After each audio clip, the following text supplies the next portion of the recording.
Welcome to New Meta Podcast, episode 97. I am the Magic T, as always. Joining me, Marco and Adam. Marco, welcome to the podcast. Another week. How have you been? Hello. I wasn't sure if we were going to start the podcast. There was about 15 seconds of suspense after Craig joined.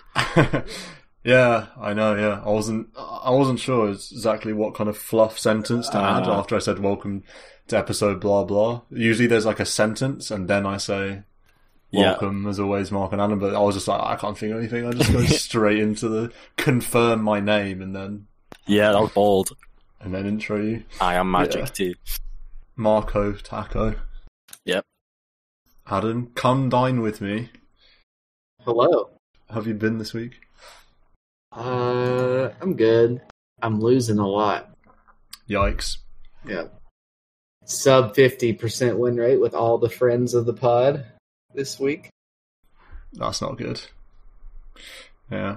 Of course, no wins or losses with you because you dodge every time I get online. Dodged. Yeah, that was rough. Did we not get a game in? I played some... I think we had one. Oh, we had one this week. Okay. Maybe that's one. Pretty bad. I mean, you give these godlike carry performances and then you just leave. Yeah, honestly, carry's the new role. Semi-seriously. I've had a couple of sick carry games. And just before this pod, I just played a game solo. A jug game that's like, honestly, unbelievable performance. Next level jug. 30-minute game. So the game ends at minute 30. Battle Fury Mantis Scar the Abyssal. Oh, so tasty. Wow, 12-minute Battle Fury. That is tasty. Yeah. It was a sick game. Really cool in. Spin. What a spell in lane. My goodness. You're finally realising why pub pick rate of jugs like it's always so high. Yeah, I mean, the hero is just kind of a basic carry. The spin is just easy. Healing wards so much value at crit and just Omni Slash. Everyone knows Omni Slash. Yeah, Jug's always there or thereabouts. So yeah, I might have to transition into carry. Had a sick Wraith King game and a sick other carry game that I can't remember. Having some fun this week. Mark, have you got any games in this week? I got to pull out the revered mid Pudge yesterday. There was doubters, not gonna lie. The party was a bit question mark, but you know, my Pudge mid these days is I've what's that word? I've like perfected it. I know what I'm doing now. Honestly, I'm on a bit of a roll with the mid Pudge. My pods for Pudge is a grief. You don't want to see that. Okay, it's a bit too volatile. But mid Pudge, I just farm. You just max rot. You get the rot talent. You get Hood ASAP. Just hit woods. Come out with a Rady. Farm some more, come out with a Shiva's Heart, come for a hook now and then, and you're just a monster. I was laying in against a Immortal Furion as well, so you think mid Furion want a beast hero. You got no armor, you just get crushed. But then you just hit creeps for like 80, 90. So I get so many denies. I'll just shove the lane into his tower or into my tower, but that's fine because you can CS on the tower with that high damage. It was fine, and it's like, yeah, Fury meant to be a good player and going to go around dominate the map, but my GPM's just through the roof because I'm a Pudge. So basically solved how to play Pudge. Solved Pudge. Now now the pick rate's justified in pubs if they just follow your guidance. Yep, honestly, it's really strong. So that was fun. Nice. I had an SF game yesterday that went 52 minutes. A loss that was so sad. Very, very sad. Hit hard though because I should have gone Blink Yules this game because we had a Tide Hunter, and I think when you've got Ravage, if you can just Blink ult as a reaction to Ravage, it's so much stronger than just having a Ravage and then waltzing in and getting a couple of razors. But I went like Manta BKB Daedalus instead. And then ended up getting the Blink and the Hex. If the Blink had been one of the first items, it would have been a lot better. But that is the Shadow Fiend conundrum of which route to go down. So I'm 0 for 2 on the Cavern on SF. might be prolonged yet. Yeah. Adam, you mentioned you've been losing. Do you want to elaborate? I won't force you, but do you care to elaborate on what's been going wrong for you? Lots of losses. I don't know. Marco griefed me with a 3 Rubik one game. It was a 4. It's kind of annoying you said it was 3. I was playing 4. Well, then you acted like a 3, which is even worse, smiley No, face. That's not true. I was getting flamed by our Zeus for being level 8, and I was like, dude, what do you want? You want me to be a lower level? That Zeus was such a grief. Yeah, so it was annoying. We had this Zeus that had 600 matches on his account, 500 wins.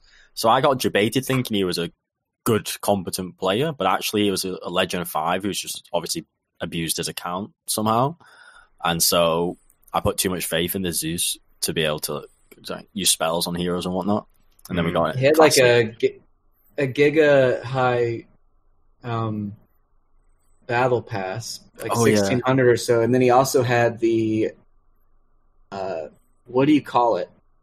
The thing, the cosmically rare thing, really that's on the ground underneath you. Yes, wow. He had that. That's crazy. That's insane money though. Unless he boxed it, but I doubt that. Yeah, so that's cool. I haven't seen one of those before. And then one time Marco didn't lift the right person, and then he just started farming the jungle as Zeus, and I'm a PA, and wherever I go I die, and he's just farming. It was very sad. I was pulling my hair out because I'm this Rubik and we've got a Zeus and we've got a PA. The game plan's pretty basic. We use our spellcasters to go use spells, create space, kill heroes, because they have 4 intel heroes as well, so they're all just smashable with spells, and he just refused. He just wanted to slowly farm woods, and feels rough. Zeus pickers, eh? Yep.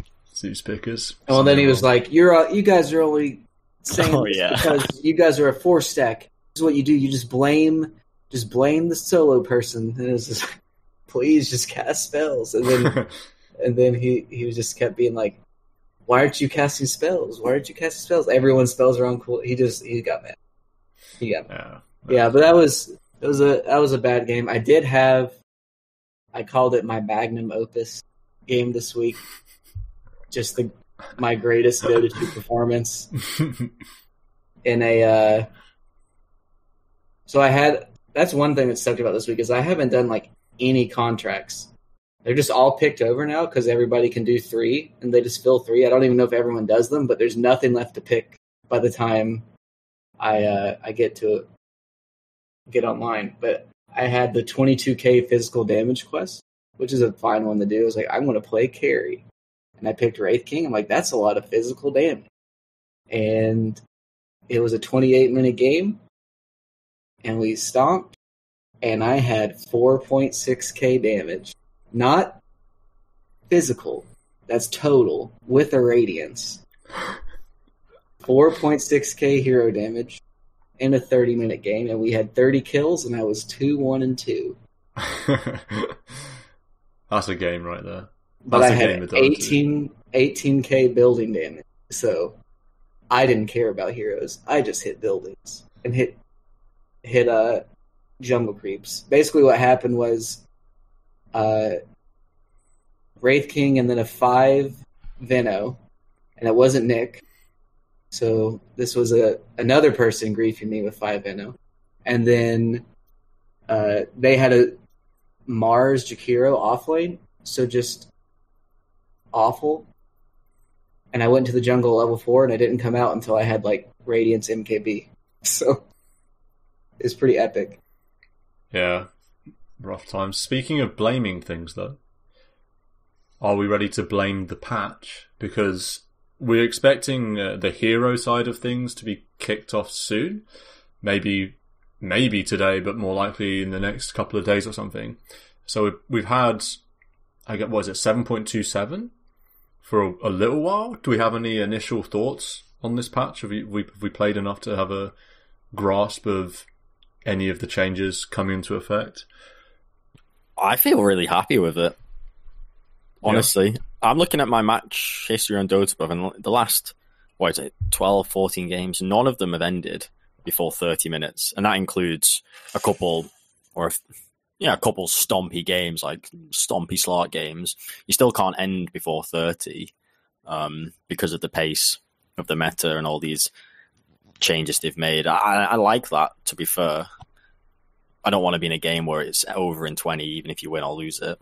And then, the feel of the game feels great. Nothing feels cheesy or gimmicky or annoying. I like the fact that zoos aren't around. I never abused it, so you like it if you abuse it and get loads of MMR off it, but it's not too fun seeing like and Beastmaster Necrobooks everywhere. So honestly, there's no gripe I have with this patch.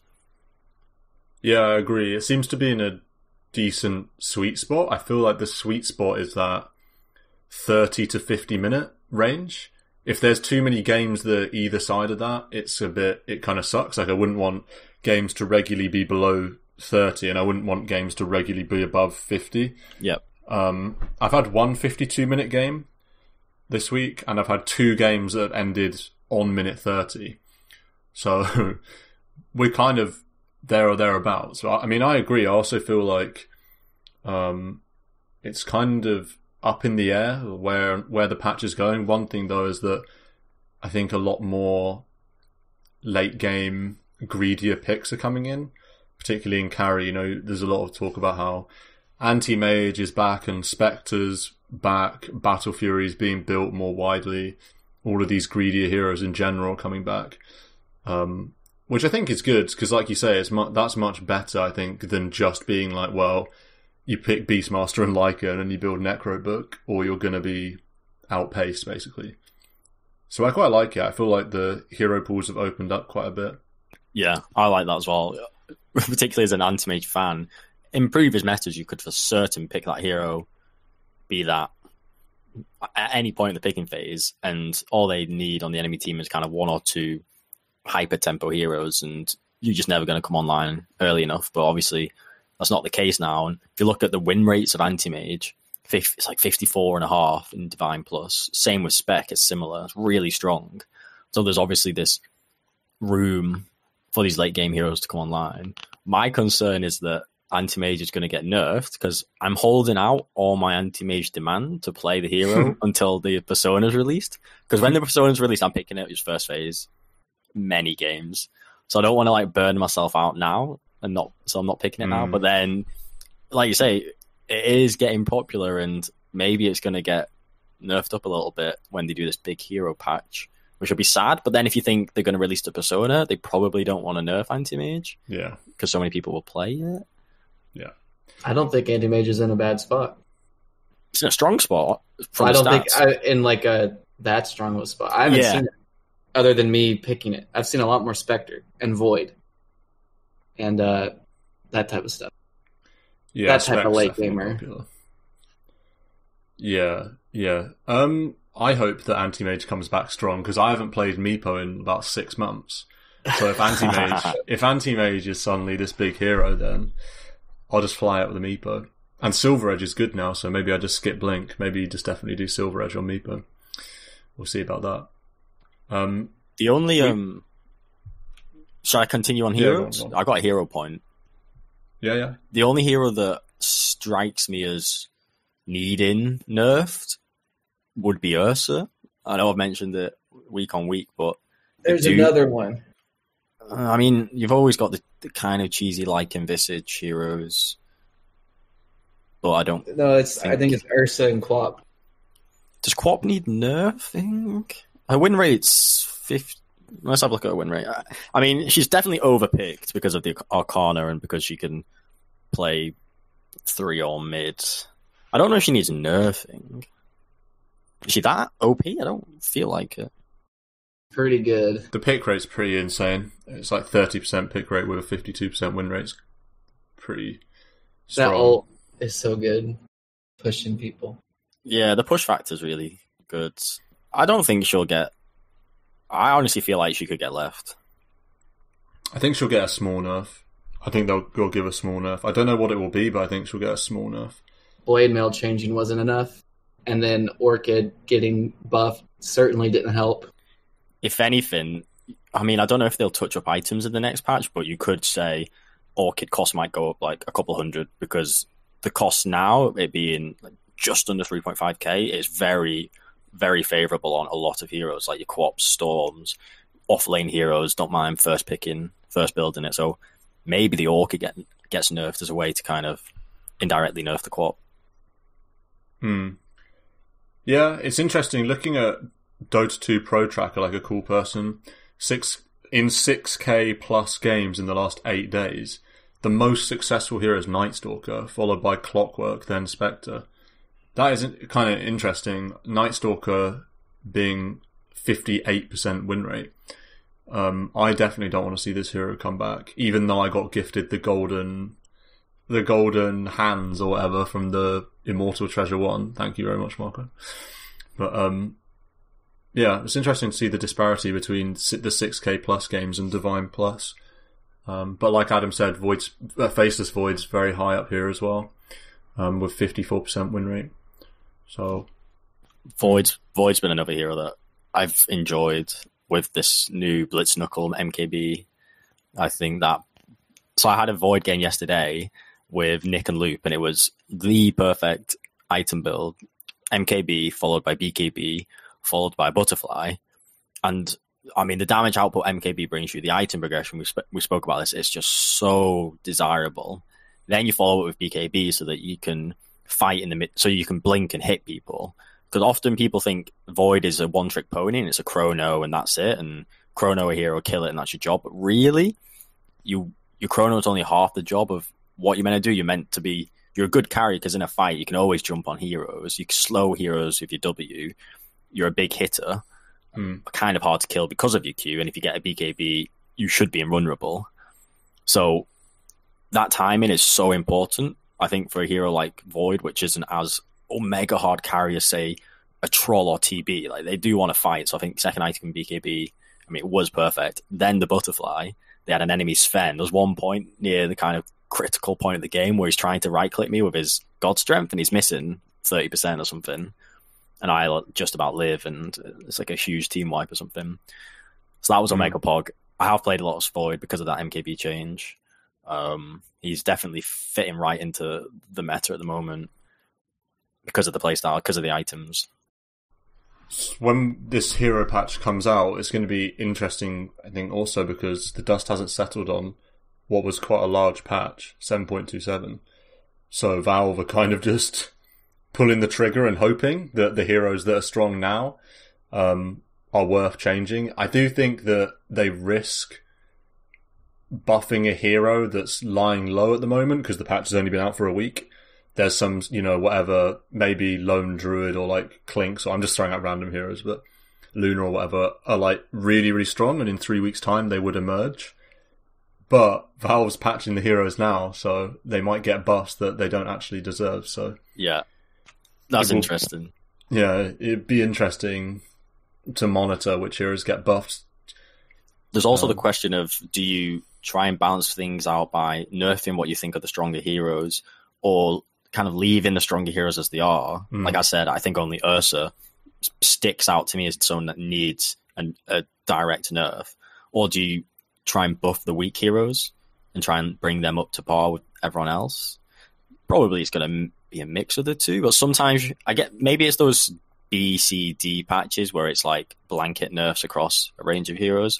But I would like to see the uncommon heroes given buffs to try and throw them in the pool again. Such as? I mean, so now just flipping the win rate table, looking at the bottom of this, we've got Sven, PA, OD at the bottom of. Well, Sven, just to OD stop, is awful. I will say is that. bad. Yeah, OD Tiny, is good. Grimstroke, Mars. These heroes are sick heroes, but I've got Tiny's not win awful. rate. Oof, 44.5. This is interesting. So Sven is right up there with the lowest win rates. In fact, it's the lowest win rate in Divine Plus, 1.6% win rate, 1.6% pick rate, 42% win rate. Absolutely abysmal numbers. Yet in 6k plus pubs, it's got a 53% win rate. I don't even think Sven's that bad. But the pick rate is left behind. Because, like, that Ags is good. Yeah, the pick rate, though, I will say, and even though in 6K plus games the win rate's 53%, the pick rate's still tiny. Because they pick it when it's good. Yeah. Well, yeah, you would cleave. assume so. Yeah. The hero's still bad overall. I'd like to see Mars. He's another one that's, I think, buffs. Leshrac, Meepo, of course. I think the patch is better suited for buffs than nerfs simply because the meta is a bit more late game focused. It's a bit slower. So I think you can speed it up by giving nerfs. You can speed it up by giving buffs. Rather than, say, before 7.27, I would say you definitely want some nerfs to slow the game down. So I don't know, that'd be my inclination, but who knows? We trust in Ice Frog, I suppose. I think it's interesting. PA is so bad this week. It's in the Divine Plus this week. 6% pick rate, 40% win rate. That is truly shocking. I wouldn't mind PA coming back. She's got Courtesy of Adam, a sick set. Yeah, she's very fun. I love to play her, but sometimes you just get silver edged or MKB'd. Yeah. That's one hero I can't stand is Wind Ranger. That hero is so brain dead. It's just like, Hugh, I got a javelin, I press R and run at you. Yeah. And, I mean, typically you second phase the carry, so you pick PA and then they last pick Wind Ranger, and it's like, well, woof. Yeah, at least the hero's not good though. It's such a snowbally hero when you play in like any position. In so many games, it's just useless. So useless. Yeah. Not when I play against it. Feels bad, man. Yeah. Only when it's on my team. It's a glorified range creep with a 0.5 second mini stun. Talking about the patch, I feel like naturally we've been talking a lot more about cores. I think the state of the support metagame, and this is part of the reason why we wanted to talk about supports, is so a bit stale and uncertain. If not stale, then uncertain. I feel like the heroes that have been good for a long time, and the heroes that have been bad for a long time. I mean, Adam, you play... I hope you like Bane. Yeah, is it just... If you like Bane, this is your patch. It's interesting though, because I feel like I don't see Bane that much. I feel like the heroes I see from support, yeah, Bane a bit, lots of Ogre, lots of Lich, and a little bit of CM as always, little bit of Jakiro. Oh, Jakiro, it's like pretty much Ogre, Jakiro, and Bane. Yeah. I feel like those are the really good ones. The higher up you go, Bane's pick rate goes up as well. I definitely think, Ogre, CM are these go-to POS 5 friendly heroes, but the best, the strongest, I think, is very easily Bane and a Jakiro. AA is quite good. AA's win rate in the stats is bad. A game specific, it can be sick. I don't think it's a good 5 blanket. What's that term? No, not blanket, but the ult is very solid. Is Keeper of the Light still a 5? I haven't seen that in a long time. Witch Doctor's pretty good. Yeah, Witch Doctor's decent. Maledict makes the hero relevant. Just on the call point, I feel like it's a hero that the world has thought and presumed it's a 5, but actually it's never been optimal to be a 5 and has always more optimally been a 4 position. Do you know what I mean? Because if you play Gottel, I don't think you've got a farming tool in your kit. I think you do, therefore you're better than lots of 5s because you can farm. And I think you'll do more work with your items. I think your spells just in isolation are weaker than a position 5 spells would be in isolation. I know he's got this OP ult, but I mean, he doesn't have lockdown outside of that. So I don't think his kit is like an optimal POS 5 kit. I think it's an optimal POS 4 kit in the sense of you can farm and get items and make big impact with your items. Like, if you see him in pro games, Kotl always... I think it's rare that the Kotl's going to have the least net worth. I feel like there's this conception that it's the 5 or it's seeing the safe lane and plays the 5. Or I feel like its true power is that it naturally leans towards it's a 4 that gets gold and does 4 stuff. I don't know what Adam thinks, but I feel like it now that the Ags has been changed, which was changed a long time ago, there's no real point to giving it farm. You just get a 4-star, and where do you even go from there? I feel like all the spells, yes, one of them's a farming tool, so you can always farm and get a 4-star as a 5. But you put it 4, and it's like, great, you get a 4-star faster. I don't know, like, what do you even go that's that much value after that? All of your spells don't require... There's no I don't even scaling. think you don't really skill the Illuminate, so you don't really farm. Because you want to get the chakra, man. Yeah, with the chakra... you could just be put as this, all right, you're 5 that does nothing but chakra. And then drops an ult. And drops an ult. Sure, but I just thinking more the higher level games and in pro games, Oh yeah, there's like games where GH is like giga farmed.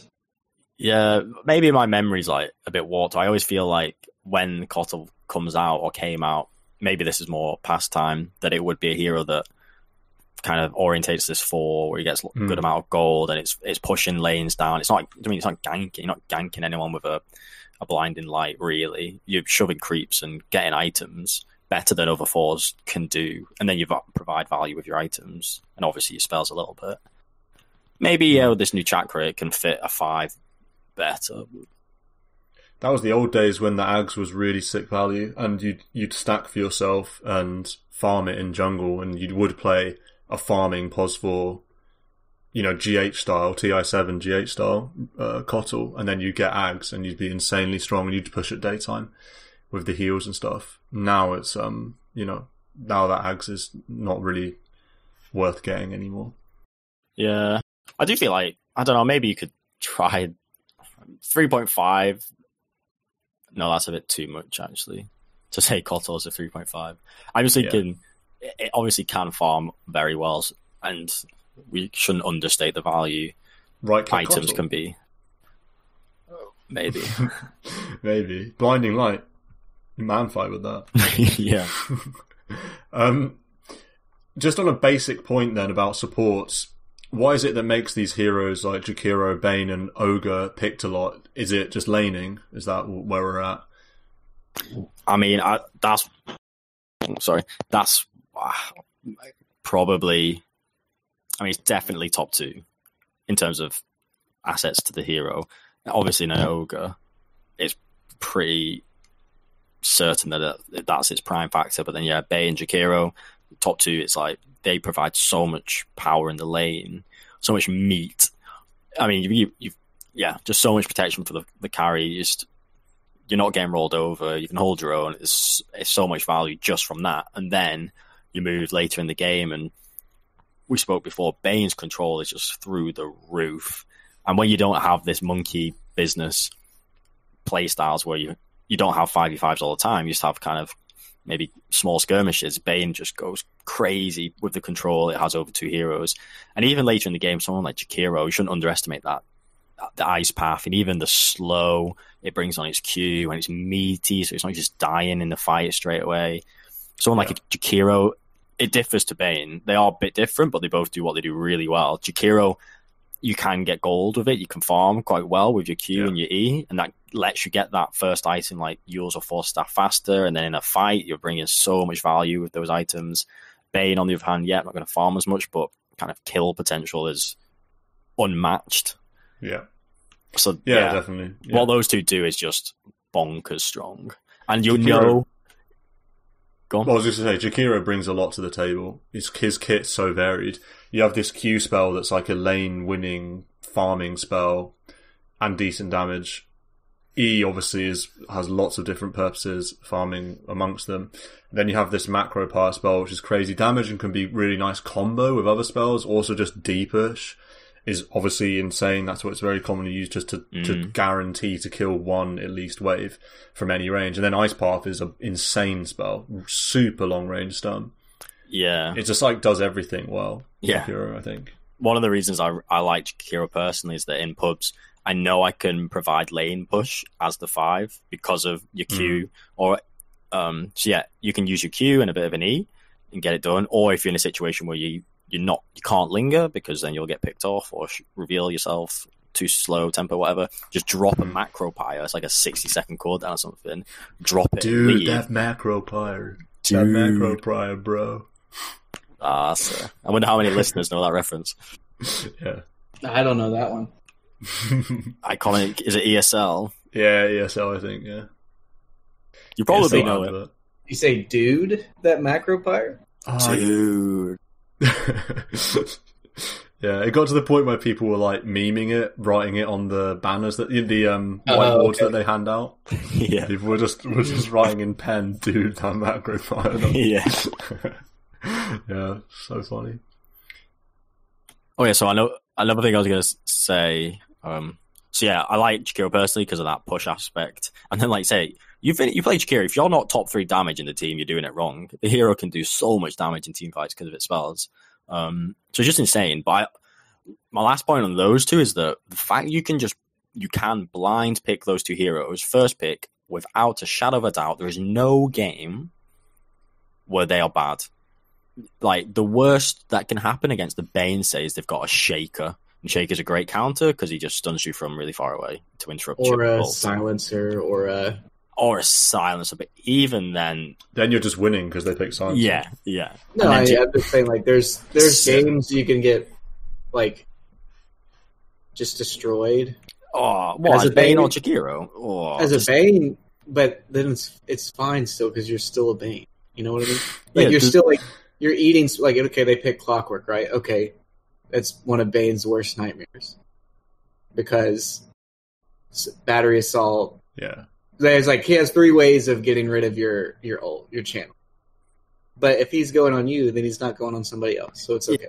I mean, a Clockwork, he is fantastic against literally every support that exists. So yeah, pick Bane and Jakiro and go. I know for a fact that this hero choice is like it's already top 5% pick I could do. There's nothing to worry about. Jakiro is the best because it's foolproof. Bane, you can mess things up. Self-individually, you mean? Like, yeah, you can like mess up nightmares and things. But Jakiro, hard to mess up. It's like you want to hit both heroes with your Q, with your dual breath. And that's about as... Yeah, Jakiro is very friendly. I mean, did we talk about liquid fire on towers? Not even the fact that it damages them, just the fact that it slows their attack speed. Yeah, that's another thing we didn't mention, tower push. Me and Marco were talking about how it does a lot of different things. He's got D push with the macro fire, and then he's got giga push with the liquid fire. It just like they glyph, and you counter their glyph because they barely can kill a creep wave. I don't even know if they can kill the creep wave if you liquid fire with the multi-shot. That's interesting, yeah. Looking beyond, though, at other heroes that might push out the 2 we just mentioned as sort of the kings of POS 5, what direction do you think we're going to go in? Because on the one hand, you could say things are going later now, games are longer, heroes like Spec are coming in, so perhaps the lane is de-emphasized and you can see these greedier 5s coming in that don't provide quite as much lane dominance, but like scale a bit better or have more value late game spells, say. Or do you say that, well, heroes like Spec and Anti-Mage are coming out, and so therefore you pick a hero like Undying and just completely shut them down? It's sort of that Dota who knows of which direction it will go in. I don't know if any of you have an opinion on that. Undying's win rate is high. Is it? It's 52% in 6K plus games. I know there's been rumblings that Undying could be back. It could be good because of his ability to just destroy a lane, and he's able to do that better now that these greedier picks are coming in. When you're going up against a hero like Ursa, was super common, and these other heroes that are strong laners from POS 1, Undying's like not as strong because he kind of, if he doesn't crush the lane completely, it's bad. But now that these weaker safe lane duos are coming out, I know Undying's back a bit, and the same goes for the off lane as well, if you play him as a safe lane support. Having said that, though, that sort of goes against what my natural thoughts would be about the direction of the patch. I would tend to think that you might see greedier 5s come in. Yeah, I was going to say exactly that Undying benefits from these greedier carries, later game carries, and so you dominate the lane. But then the reason those carries are coming is because the game's going to go later than normal, and the later the game goes, the less effective Undying becomes. So he actually just comes out net no different. Oh, that's the way I look at him. Do you know what I mean? Conclusive. Yeah. What about you, Adam? Do you think there are POS 5s that you think have their stocks rising at the moment?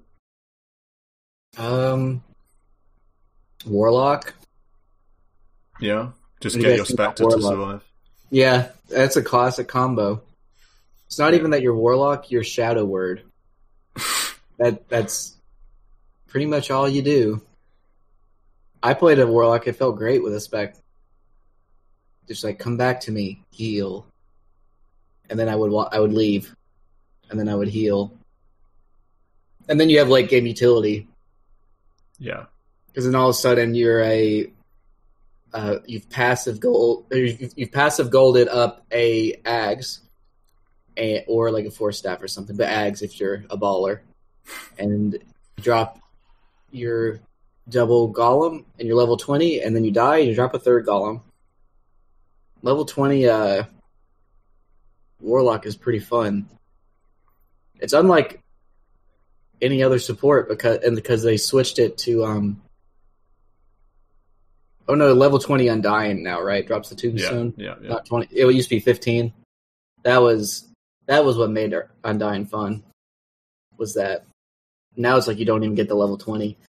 But for this patch, I like Warlock because is what you're saying. Games are going later. Fatal Bonds is a very good scaling ability. Same with the Golems. And you actually have, I wouldn't say you're like the strongest laner, but you don't get destroyed in lane. You have a lot, like, he's really tanky in terms of flat health, and then he's got the regen spell. So, and you hit pretty hard. Yeah, I like the Warlock shout, honestly. I wouldn't mind a patch where we see these more old school supports come back in to the mix, like your Warlock, just I don't want to say bitchy because I don't want to like say a bad word, but like just thank God you didn't say it. Yeah. I mean, like, you throw it Oz 5, slap him on a Warlock, do you know what I mean? Just no messing around. I wouldn't mind Warlock back. The Fatal Bonds, late game, that is bongs, 24% damage across, like 4 or 5 heroes or something. Crazy good, yeah. Quiz time? On the Shadow Word, level 2 Shadow Word, how much heal does that do? I don't know. How much? Maybe like 270, maybe. I mean, that's my guess. I don't know. I would have gone more than that, but I don't know. I would have gone 320. I have no idea. But, I can't believe you can't even give an answer. Right, 300. So level 2 Shadow. Okay. What is it? 15 ticks of 20. Or something. 12 times 25. 12 ticks of 25. Okay. So level 2 Shadow. I'm nervous to give an answer in case I'm like 330, and you're like, what? It's like 110. What are you talking about? And then I'm like, I just wanted to gauge your kind of intuition about how much heal you would get, because at level 3, it is so much better as a heal than as a damage. Oh yeah, it's annoying as a damage, but it gets reduced by magic resist. So it's like it's so much better as a heal. Yeah, good point. And that's nearly half a carry's health pool at level 3. Now, level 5, 20 heal. That is like 2/3 of a carry's health, just with 140 mana. That is incredible value. Think about the gold you have to spend on a carry to make that. Yeah, you just add in GPM to the carry. It's insane. And if you think about it this way, it's harder to bring out regen in lane now. Good point. So yeah, you just are the regen in lane. I just had like 3 mangoes, yeah, and then you sustain yourself off of that. And if you pair it with like Spec, who already has great regen, just can't die. Yeah, that is the classic lane. You do deserve a medal if you are going to play this hero, because I mean, maybe some people are attracted by the idea of a pos 5 warlock, but I know that I would struggle to want to do that because it's a pretty grunt task. The hero's so. I know a level 25 warlock. I know, yeah, it's crazy though. I was just about to say, imagine the knowledge that there are level 25 warlocks out there, and Adam actually knows one. That's crazy. I just like to win, so if that means I have to play warlock, I'll do it. You know, nice. The true competitor. Yeah, competitor. Yeah, whatever it takes. I find it's pretty pog. Like TP mid, and you drop a golem. Like not a lot of supports can do something like that. You know. Yeah, that's true. But there's a lot of downtime. The thing about Warlock, though, that gets me is the hero's slow, and there's something about his movement animation that makes it seem even slower than it actually is. Yeah. Like, there's something about, like, the speed at which his legs move that I swear it's slower than his actual move speed, and the move speed's already, like, glacial. It just feels like the slowest hero ever. Yeah. It's the ultimate waddler. Yeah, it's the way he moves his stick as well. It's just so slow. It's like he's using it as a cane. Yeah, yeah. He can't get around, and then he his animation. It's good, but it's slow. It's like a slow projectile. He's just like, I don't even know why I'm physically doing the action, but you guys can't see me, so I don't know why I would even try and act it out. But he's just like pew, and then he waddles, and then he doesn't actually say anything. You know, he just babbles in his demonic incantations from a voice line standpoint. So there's I don't know. He's well boring. Oh, I mean, think about it. His most exciting thing about the hero is you get to control a different unit once every 170 seconds. God. That's the most exciting thing about Warlock. It's actually unbelievable when you think about it like that. The golems look cool these days, especially with the Collector's Cachet golem that's coming in. So, yeah, you also have to live for the Fatal Bonds value in the late game as well, and in the lane now as well. Now that they changed it so it binds onto 6 rather than it used to bind onto 3 or something, so you can get the whole creep wave and the hero. But yeah, sorry, go on. Fatal Bonds, that is low key. Could be really fun when you get an ultra kill or something. His movement, another underrated spell. Yeah, no, definitely. Upheaval. If they can't get to you, it's a pretty good meme. It's a pretty good meme. If you just do a full channel of that and people are slowed by 80%, it's like, what is this huge ice wall that nobody can get through? I mean, it tells you something about the hero when one of its spells in a big team fight is you press E, left click somewhere, and just stand up, do a stretch for 16 seconds whilst the champ and then sit back down. Yeah. Tells you everything you know. Yeah. I think the combo, you drop ult, then you Q, because the ult doesn't do any damage. It's just a stun. And then I didn't actually know that. Yeah, then the golems start hitting, so you use a stun duration to get off your bonds, and then you press E, and you just click on the golem, and that's all you do. You just let your guy channel. If he dies, that's fine. You're golem guy now. Yeah. Oh, Grimstroke Warlock. Fatal Bonds with the ult. That's some flavour if you get double the double shadow word. Double shadow word, double fatal ones, yeah. I think next patch his movement speed could get a nice 5 notch to make people not want to kill themselves when they play it, honestly. to remind them with the patch notes that the hero does actually move. Yeah. That would be a welcome change. There's no reason Warlock should move at 290. Yeah. Oh, yeah. Also, he's not like a rotating hero anyway, really. So, you were going to say something? The other point is Midas. So that got a decent buff. It's XP gain when you use it went from 170 to 210%, I believe. So that's quite a big notch up in the XP you get from Midas. And its gold didn't change. So could favor. I mean, Midas is obviously a big Warlock item, often. It's so expensive. Yeah, but Isn't it like 2300 or something? Long gone are the days of the 1900 Midas. Yeah, 2300. So it's a bit spenny still, but could be value to get on Warlock, because honestly, you don't even need. Well, they got rid of your XP talent, so yeah, that would be cool if you could sneak a Midas. It's not even like you need for you personally. You don't need a Force Staff or Glimmer for Warlock. You literally just drop spells, drop your ult, drop your Q, try and get off a W before you die. Then that is literally it. Doesn't matter. You're not even a hero like CM or Lion where they can reuse disable spells. You're the most one-dimensional cooldowns are spellcaster. down. Yeah, so and when you get to level 20, you literally want to die. You force staff yourself into the fight. Die after you've casted your spells. You basically get to have 2 shadow words, and that's it. Yeah. So obviously, yes, Force Staff's great for your team, and Glimmer's great for your team, but in terms of a hero that can justify a Midas, Warlock really doesn't mind a naked Midas. So yeah, I mean, I say I might try out this POS 5 Warlock Midas gaming. The chances of that happening may be very low. Maybe I'll sweat a ranked and do it. Here's a hero you could try, though. We talked about heroes coming in, POS 5s coming in that are good in the later game. What's the situation with your dearly beloved WW, Winter Wyvern? Where is this hero at? Because it wasn't too long ago I seem to remember that this was a premier pick, and it's sort of fallen away now. About 50% win rate in Divine Plus.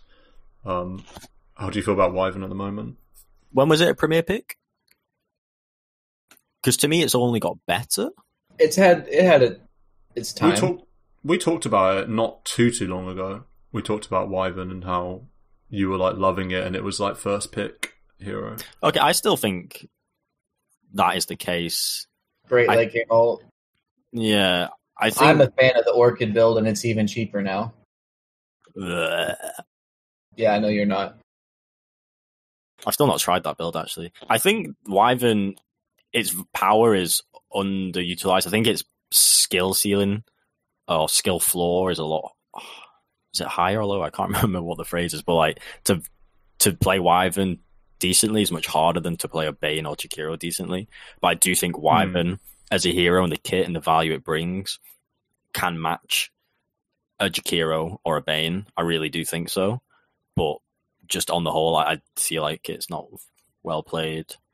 I have got a bit of bias because I do enjoy the hero and all that, but I do think it is really strong, and nothing's changed apart from the ult a little while ago, which buffed the ult, how you can now use Splinter Blast and do damage through Winter's Curse. So it's still as strong as it used to be. Honestly, I feel like, yeah, it's a good hero. Is it strong enough laning? I think your W is fine, yeah. You're really slow, but you are powerful with your W. It's one of the strongest spells in terms of damage output.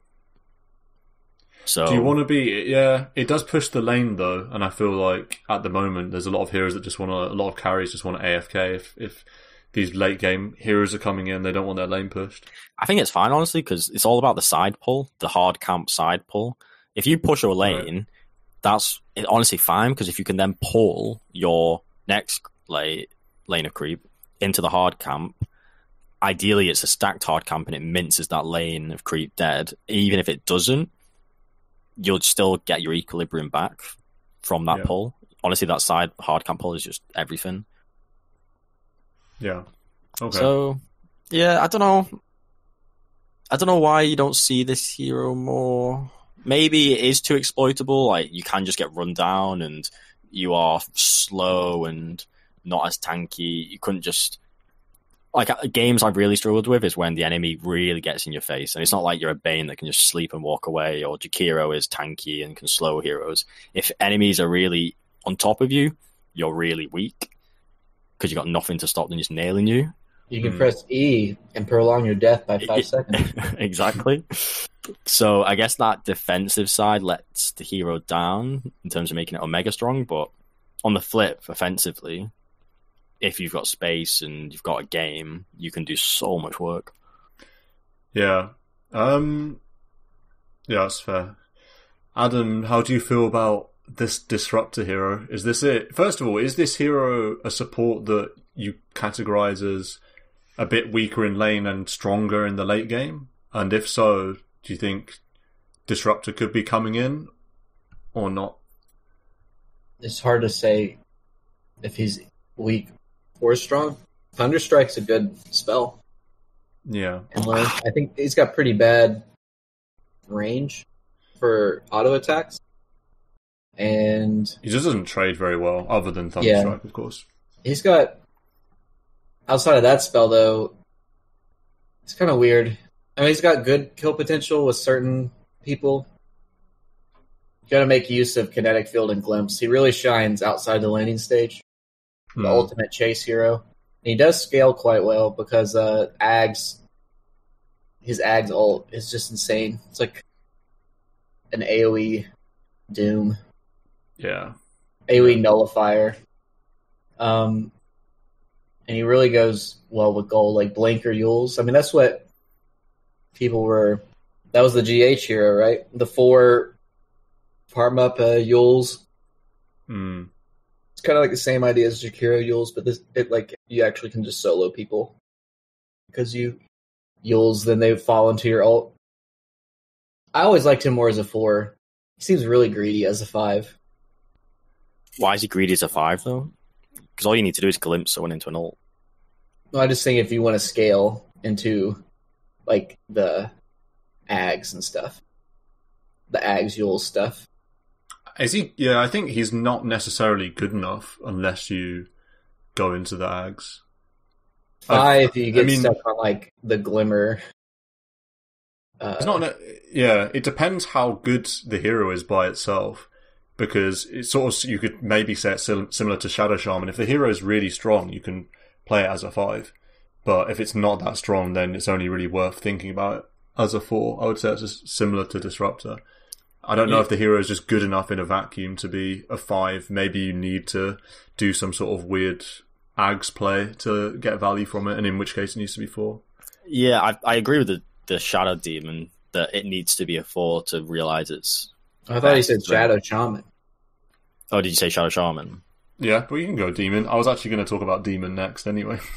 I think Shadow Shaman is definitely bad. I wouldn't mind to see that hero get something, because I like he's real bad right now.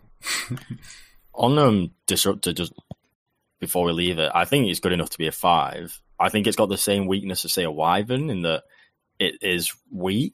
I mean, you could glimpse someone away, but it is a squishy hero, and in the lane, it's not a dominator. And I know Q is one of the highest damage spells, but I think it's a grief if you've got like level 7 and you don't have level 4 in glimpse. I think it's a grief. You're missing so many kills by not having glimpse maxed.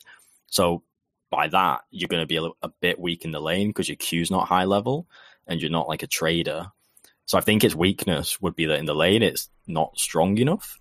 But then come mid-game, fighting, catching, I think it's immensely strong. I don't think it needs any items to do bits. So that, to me, why it makes a good 4. But then I agree it makes a really good 5, sorry. But I think it makes a really good 4 as well for the points you make, that give gold to the item, give gold to the hero, and it will do crazy more work as well.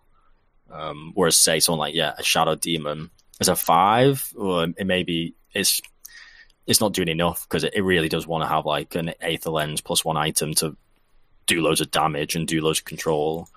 Yeah, it's like, well, the Shadow Demon 5, I don't even think you want to do damage. It's like just for Disrupt, and then your W and the Purge. Like the Poison's like the last thing you think about as 5 Shadow Demon. Yeah, because you can't afford it. Yeah. Yeah, but as a 4, or even as a mid, then you're all you care about is the Poison. It's kind of funny how that changes. I think, with like 5 Disruptor, all you care about is movement speed. Like, you just want to have Windlace, and if you go Tranquils, another Windlace. Because you just want to be able to glimpse someone, right? That's you just want to be able to catch up and glimpse somebody. Honestly, when I'm playing Disruptor, the perfect Disruptor is you can secure 3 kills. You silence, like, say there's an enemy mid, tempo mid, be it a Quap or a Storm, and it's in the mid game, 15 to 25 minutes, and they don't have BKB. If you catch them with an ult, you catch a kill. You then Kinetic Field, someone that's like getting involved in the fight, enough lockdown for another kill. You glimpse the third hero, it's another kill. That's how much value you can bring, and it's not crazy hard to do so. You don't need any items to execute all that. Thunderstrike a fourth. Thunderstrike. That's an ultra kill. Yeah. To last hit the ultra kill. So that's why I like Bane, though, is the same as Disruptor. You can't do 3 people, but you can do 2. It's like you nightmare the person that's going to interrupt your ult, and then you Fiend Script for just as long as the nightmare on the other person. And it's just like a 1-by-1. We feed on this person, then you pop the nightmare off, and we kill this person. It just feels so good to just take somebody out of the fight. I think another downside to Disruptor versus, say, the Bay and Jakiro dominant win rates is that if you're behind, you probably are going to kind of struggle because Glimpse is 0 value, no wave clear. Yeah, you can Static Storm, but if you're behind, just getting kind of run down. Yeah. An interesting thing also about Disruptor is it kind of depends a little bit on the meta. I feel like the ship might have sailed a little bit in terms of the heroes that are good in the patch. It wasn't that long ago that there was tons of Storm Spirit, Ember Spirit, Quap, lots of high mobile tempo mids that Disruptor loves to kill. Now I feel like just to looking at the heroes that are trending upwards, the cores that are trending upwards on Pro Tracker, Spectre, Necrophos, Arc Warden, Lone Druid, it's suddenly not quite as good. I'm not saying that's a reason necessarily the Disruptor won't come into the meta, but that's probably going to affect the win rate by, a percentage point? Maybe, something like that, if a lot of these really tanky carry cores are coming in that don't care that much about being disabled by Disruptor spells. So what are you going to do to a Lone Druid? The bear is outside the glimpse, or the outside of the kinetic field anyways, killing you. Or like Spectre. Like, what are you going to... You're going to pop... Either going to pop one of the illusions because you clicked the wrong one with glimpse, or you just send Spec back and she just haunts to something else and comes back in. Yeah. She doesn't care about Static Storm too much. It's like it's going to deal just as much damage to you. Yeah, that's Disruptor.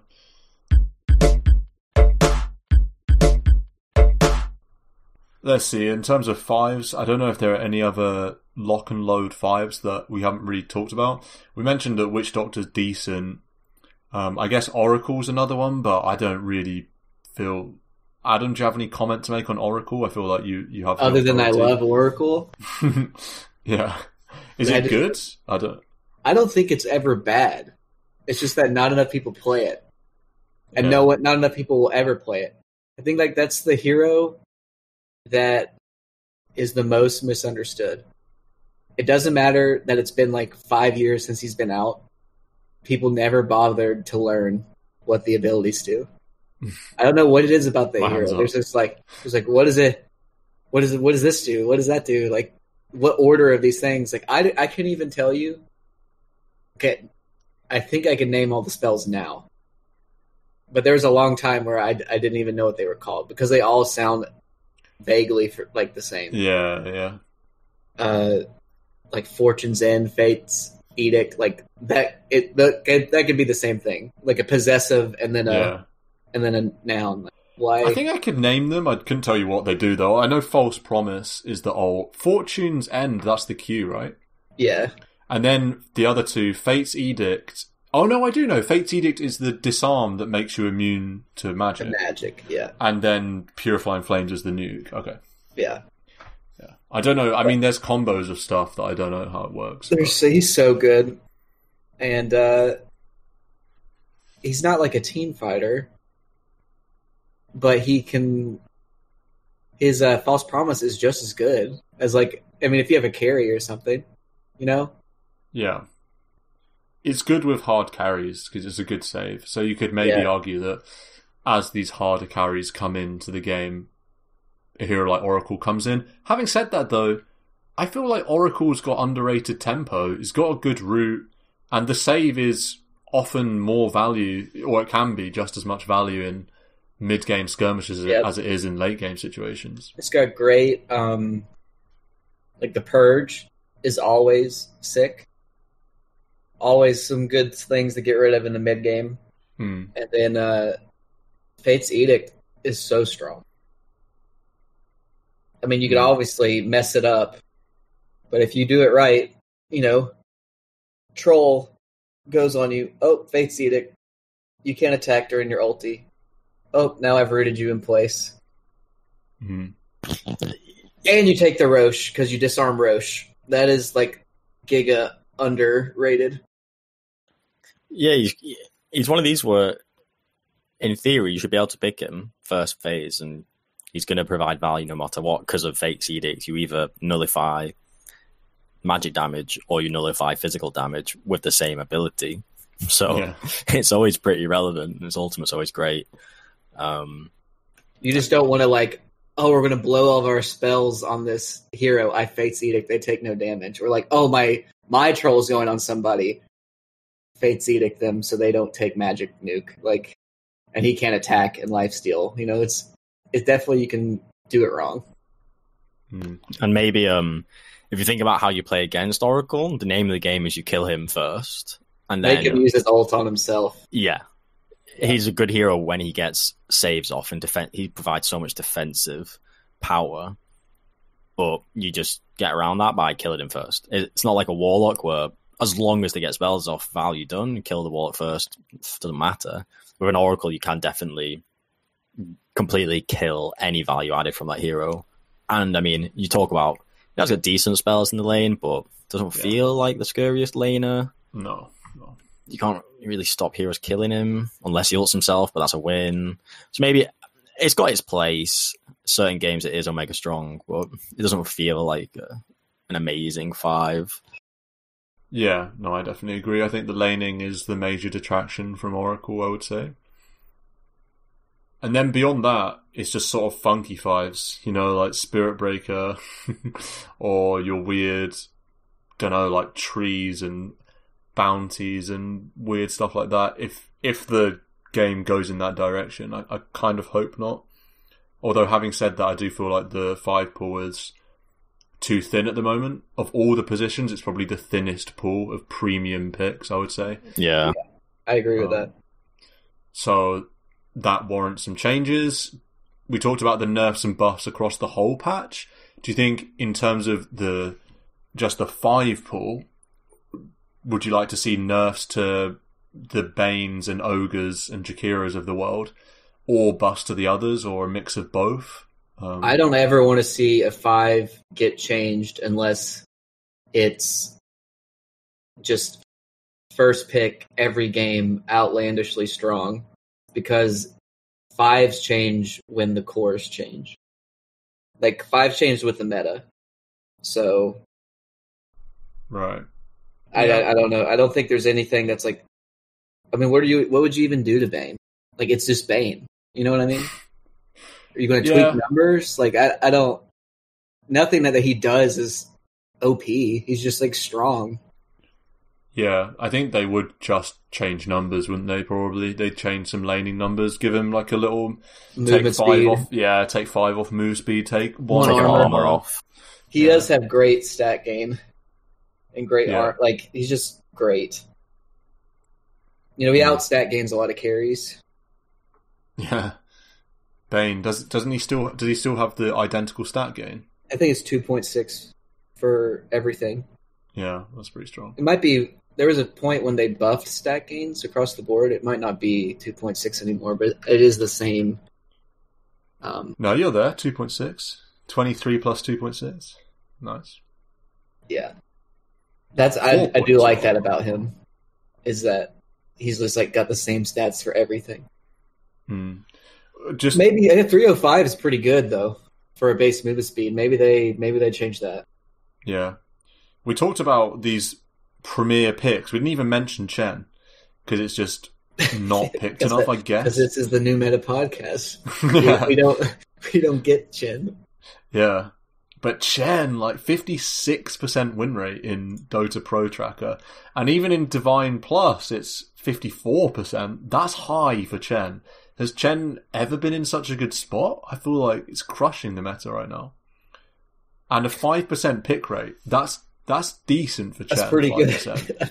That's decent. That's higher than Broodmother, higher than CK, higher than Razor.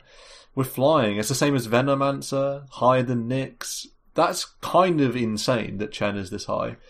And it feels like Chen's been good for ages as well. It feels like it's been one of the best supports for a long, long time. Well, yeah, it was riding that zoo meta.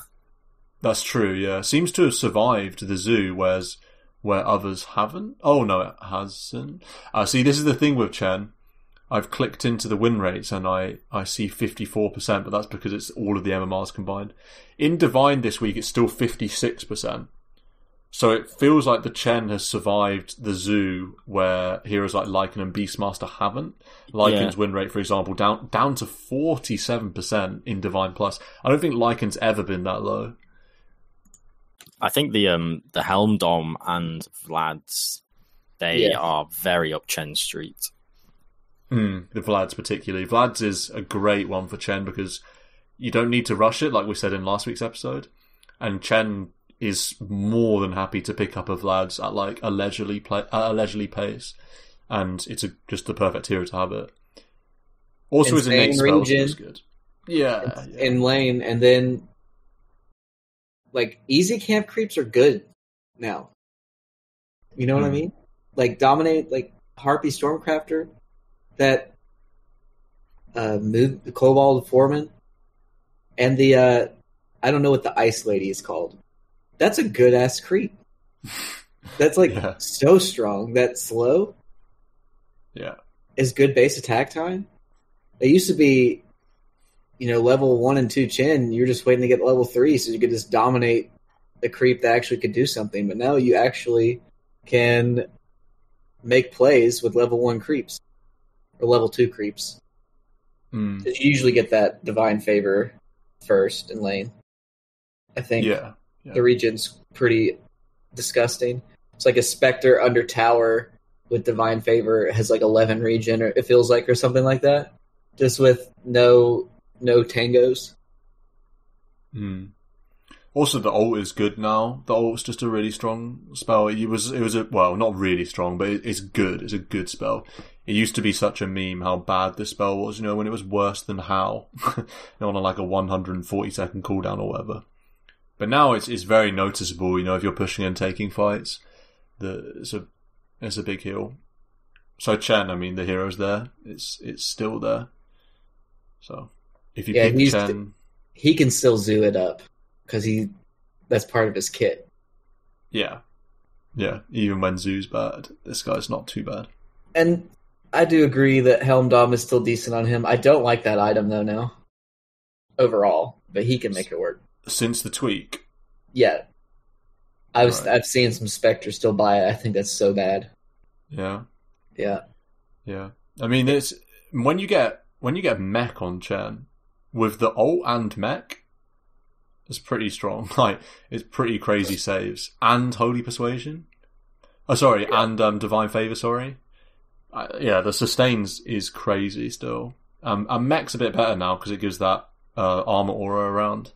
So that's a nice one for the Chens. I feel like you're definitely gonna be rushing mech, even if you probably were before, but now even more reason to just rush mech. I need to try the new drums, because talking about Helm Dom and how it's bad on spec, and maybe people got too carried away or hyper farm with your Helm Dom, but then doesn't provide value later in the game if you're the spec. But drums now, its price has gone from 1,950 to just under 1.5. So it's like a 500 gold cheaper item, pretty much providing the same shindigs. It just doesn't have an aura now. But as a carry, you don't mind that. I lost to a Spirit Breaker that built triple drums. Wow. That is funny. I wanted to be like, you can just buy the recipe and get the charges, but nope. He just had like triple drums, had used up every charge. It was... Man, do you remember when there were 2 levels of Diffusal? Weird yes, times. I was talking about that this week. I missed Diffusal too. That pink. Yeah, Pink Diffusal, yeah. So good. Bring back Pink Diffusal. Justice for Pink Diffusal. Before we go, does anyone have a flame corner? Well, I was going to ask if you guys have built Holy Locket yet. No, I want to though. I need to do that. I want to wand somebody else. Yeah. Wow. I want to do that and then ping my empty wand and soak up the tips. Yeah. Or ping my empty locket, I should say. Does the max charges go up? Is it 20 still? I think it's still 20. Okay. That'd be wild if it went up to like 30 or something. Then we'd be talking to the late game Holy Lockets. On the Flame Corn, I think I had one a week or two ago, and I've still not talked about it. It's maybe a bit... Is it 2BM?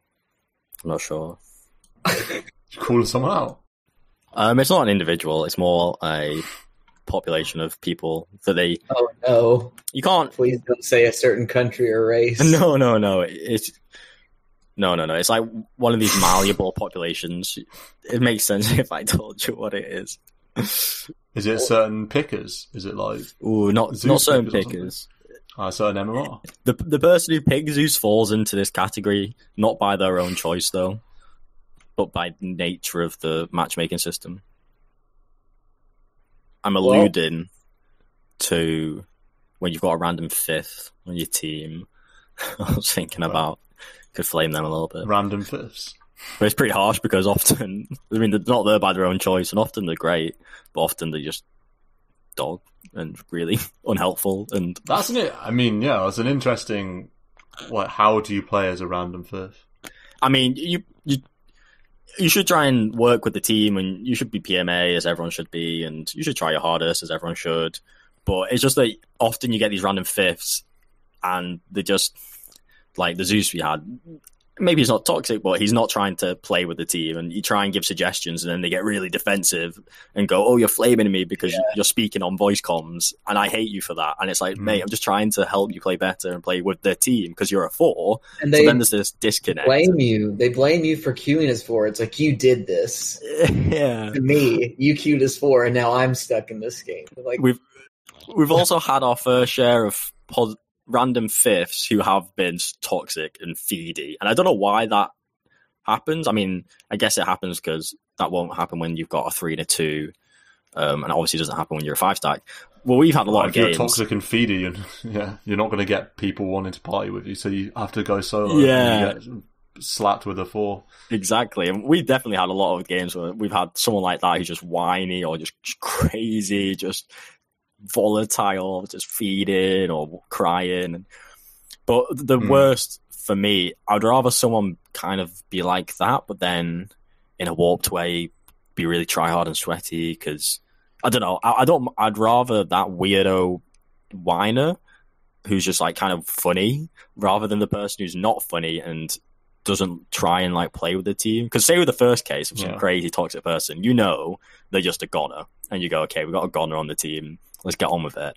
What I hate the most and what niggles me more is when you try and integrate the fifth or try and help play with them or give suggestions like, we've got to do this or you've got to do that. And then they take it so bad and they just get all pissy with you and go, stop talking to me. Like, I know what I'm doing because I'm a legend and you're shit. And I'm like, mate, I'm not flaming. Just let's try and work together and all this. What did that guy say? He's like, are you 7K MMR? That's what he said. Kind of acting like he was 7K MMR. Yeah, that's what I thought. Actually, Marco's not that far away. I gave him too much respect with these win rates he had, but obviously it's just in hindsight an abuse. If you walk around with the €400 emblem underneath your hero, I guess that just lulls people into thinking that you're good. I don't know, because Arteezy has one, so who must be on the level of Arteezy? Yeah. So yeah, I mean, it's kind of harsh to flame the entire population of people that find themselves being the random fifth, because obviously they're not all terrible people, but a lot of them are. I mean, if you solo queue, it's not your fault. Yeah. That you just land into a 4-stack. I guess it's what you do once you realize you're in a 4-stack. Yeah. So I definitely big flame on the people that don't try and play with the team, because it's a team game, and if you don't integrate your playstyle with your team, like, it can really fuck you up and fuck the team up. Yeah. That's frustrating. Yeah. I've just thought of a flame corner. I might save it for next week, though. It's very similar. It's very similar to that. I might just throw it out now, just to add it on. It's when something that triggers me so much is when the parties defend each other to the end of the earth for no reason. It's the most triggering thing when there's like a 2-stack. One of them, messes something up or like doesn't do something right or like anything like that, and then someone will write on the team like, we need we needed Kunker there with us. I think then we can fight if we have 5, but Kunker wasn't with us. And then whoever's in Kunker's party will be like, like attack you like they'll crazy. Attack you, and be like, no, you did something wrong. Yeah, that's my friend. Yeah, you and it's like just because you're in a party together doesn't mean that like I don't understand. Like, in my mind, their comm should be like, would have been. It softens the blow of. No one wants to admit that they like messed up. That obviously feels bad. If you're in a party with someone, the other person in the party being like, yeah, probably would be good like if you were there or something like that. It makes it so much easier to swallow. And yet, in reality, in Dota, having this other person in your party just means that they double down on like, no, this person did nothing wrong because he's in my party with me, and I can defend him no matter what. It's so annoying. And they get, I don't know. They feel like the person that they're in the party with defends them more than they do themselves. Yeah. Oftentimes. Like, they get so worked up about just, like, nothing. I've had some crazy ones of that. There's a Kunker that's our highest net worth hero that doesn't TP into, like, a dive. And we lose a fight or something. And then you'll be like, I think, so if we bring 5, I think we're okay. Or like when we respawn, we're still strong. We just need to fight with 5 or something. And then they'll be like, yeah, but you didn't cast. You fed. What are you doing? You're feeding. Yeah. It's like, just some micro thing like, yeah, but you didn't buy our items before you died, so that's why we're losing. It's like, what? Sorry. Yeah. And like with the Zeus one of the kind of responses he had was, why... It was the most deflective person ever. I was like, yeah, we need to kind of gank and use spells and make space for PA. And he was like, we're not losing because of that. We're losing because our supports are feeding. Like, why aren't you flaming the supports for feeding? And after I was typing, I don't disagree that our supports have died a lot, but like, there's more than one issue why the game's going to be losing. Just because someone's saying you did something wrong doesn't mean you're the only person at fault and you're the entire person to blame. But they kind of assume that you're like, egging everything onto their shoulders, which is just dumb and not the case. Yeah. A positive one to end on the flip of this, that us 3, it was played with that. So it's a 3 and a 2 in the game where it went really, really late, and I was feeding as Wraith King, and it went. I was like 0-4 jungling at like 5 minutes. Oh yeah, and it was really dark. But then you came back and they were like, whoa, he said he was going to come back, and he actually did. Yeah, they were really PMA. I think they might have been 2 Brits as well, but a lot of people could have just tapped out if your other 3 party is just Omega feeding, failing. But those guys were really PMA, and like, one of them's an Earthshaker, I think, and I can't remember the other one. Like, kept going, and we ended up going for like 55 minutes and pulling it back. Yeah, that was a fun game. That was the Razor game. That was the Wolf. Oh, you did that crazy Razor. That was like Stan's top 3 performance. That Razor. Yeah. Carried me whilst I was. Yeah. You were supporting me in the lane. So I was the reason. Oh, you. Yes, I remember this lane. This laning stage very well. You were Oracle, yeah. Yeah. I was just getting pummeled with like 150 movement speed because of the 2 slows. That's rough.